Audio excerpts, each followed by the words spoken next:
Hello दोस्तों, स्वागत है आप सभी का MB स्टेनो में।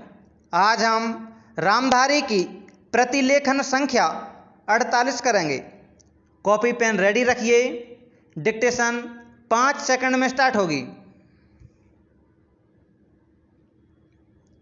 स्टार्ट। अध्यक्ष महोदय, पैसा देकर लोगों को जासूस बनाया जा रहा है। सीमा क्षेत्र में आए या पिछड़े क्षेत्र में जाए, चारों तरफ विदेशी पैसे के बल पर हमारे देश के साथ खिलवाड़ हो रहा है। इतना ही नहीं, विद्यालयों में जाएं तो वहाँ भी यही खेल खेला जा रहा है।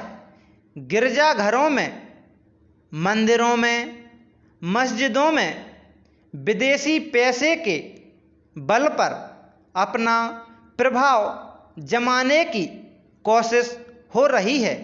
यह समस्या किसी एक पार्टी की नहीं है, यह राष्ट्र की समस्या है। आज सदन में वित्त मंत्रालय की मांगों पर बहस हो रही है। सरकार के हर विभाग का वित्त मंत्रालय से संबंध होता है। देश में जो प्रगति हुई है और हो रही है, उसकी काफ़ी चर्चा हुई है। जो प्रगति हुई है वह चारों ओर दिखाई पड़ रही है। कम से कम रेल विभाग में तो काफ़ी प्रगति दिखाई पड़ रही है। रेलों में अब भीड़ कम होती है। बिजली का भी काफ़ी विकास हुआ है। लेकिन देहातों की तरफ हमारा जो दृष्टिकोण है, उसको देखकर कुछ कष्ट होता है। अभी जो जनगणना हुई है, उसको देखने से मालूम होता है कि शहरों की जनसंख्या अधिक बढ़ी है। आज देहातों से लोग शहरों की तरफ आ रहे हैं। हमारे राष्ट्रपिता ने कहा था कि लोग देहातों में बसें, देहातों के जीवन को पवित्र करें।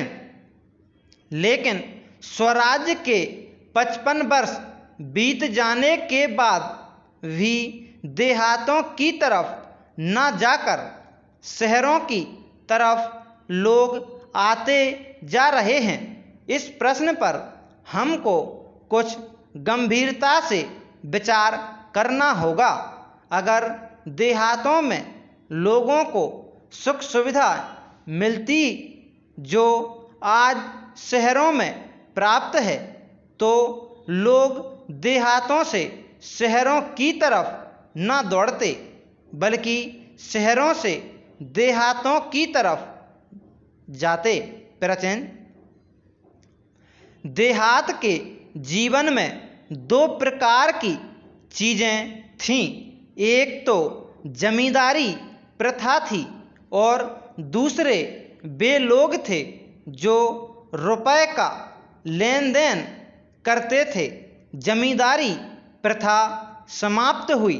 इससे लोगों को कुछ राहत मिली। जहाँ तक रुपए के लेन देन का प्रश्न है, पहले 25% तक का ब्याज लिया जाता था। उसमें अब कुछ कमी अवश्य है, लेकिन कहीं कहीं तो अभी भी उतना ही ब्याज लिया जाता है, जिससे कर्जा लेने वाला उनके चंगुल से नहीं निकल पाता। सरकार भी अब उचित दर पर कर्जा देने लगी है। इस वजह से कहीं कहीं पर साहूकारों के ब्याज की दर में कमी आई है। Full stop. दोस्तों, यह डिक्टेशन 80 वर्ड पर मिनट की है। इसमें 400 वर्ड बोले गए हैं। अगर डिक्टेशन अच्छी लगे तो हमारे चैनल को लाइक, शेयर और सब्सक्राइब करें। और कमेंट करके ज़रूर बताइए डिक्टेशन आपको कैसी लगी। जय हिंद, जय भारत।